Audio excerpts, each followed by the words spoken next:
В недела си играат бараш над преварите за влез во првата македонска фудбалска лига. Второлигашите Скопје и Шкендија речиново подготвени за промоција во елитата по потешкиот пат. Скопје на стадионот Петар Милошевски во Битула ќе игра против Брејара Струмица во бараш меч каде пиратите по неколку сезони ќе се обидат да се вратат во елитното друштво, а струмичени за прв пат во својата историја ќе играат бараш за опстанок. Двете екипи се подготвени, а нивните навивајачи се мобилизираат за да даваат силна поддршка од трибините на стадион во Битула. Шкендија рачинува на средниот стадион во Кавадарци ќе се обиде да испише историја за влез во прва лига против прволигашот Пелистер. Второлигашот од Рачиново на истиот стадион минатата сезона играше бара за влез во втора лига против Осогово, а по една година сега ќе игра бара за влез во прва лига на истиот стадион. Останува да видиме дали тоа ќе се покаже како успешно и овој пат, но сега во бара за историја.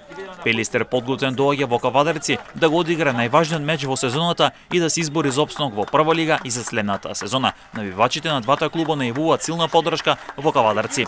Атмосферата веќе се подгрева, навивачите се мобилизираат, екипите подготвени за финалните 90 минути. Победниците ќе бидат прволигаши следната сезона, поразените ќе се надпреваруваат во втора лига. Надпреварите ќе започнат во 16 часот и 30 минути.